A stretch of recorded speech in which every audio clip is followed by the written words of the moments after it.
മതി. എന്നിട്ട് നന്നായിട്ട് ഇളക്കി ഒന്ന് ആ ഉപ്പ് പിടിക്കണ വരെ ഒന്ന് ഒരു 2 മിനിറ്റ് തിളയ്ക്കാൻ വെക്കാം.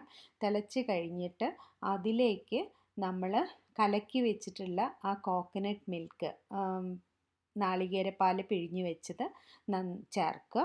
നാളികേരപ്പാൽ പിഴിഞ്ഞ് വെച്ച് ചേർത്തിട്ട് നന്നായിട്ട് മിക്സ് ചെയ്ത് തിളപ്പിക്കേണ്ട ആവശ്യമില്ല. ഒന്ന് ചെറുതായി ചൂടായി വന്നു കഴിഞ്ഞാൽ അതിൻ്റെ മേലെ നമുക്ക് ആ കുരുമുളക് പൊടിച്ചത് ഇടാം. കുരുമുളക് പൊടിച്ചിട്ട് നന്നായി മിക്സ് ചെയ്ത് കഴിഞ്ഞ് അതിൻ്റെ മേലെ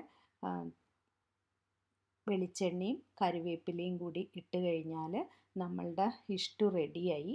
ഈ ഇഷ്ടുവിൽ ഉരുളക്കിഴങ്ങിൻ്റെ കൂടെ ക്യാരറ്റും പീസും ഒക്കെ ചേർത്താലും നന്നായിരിക്കും.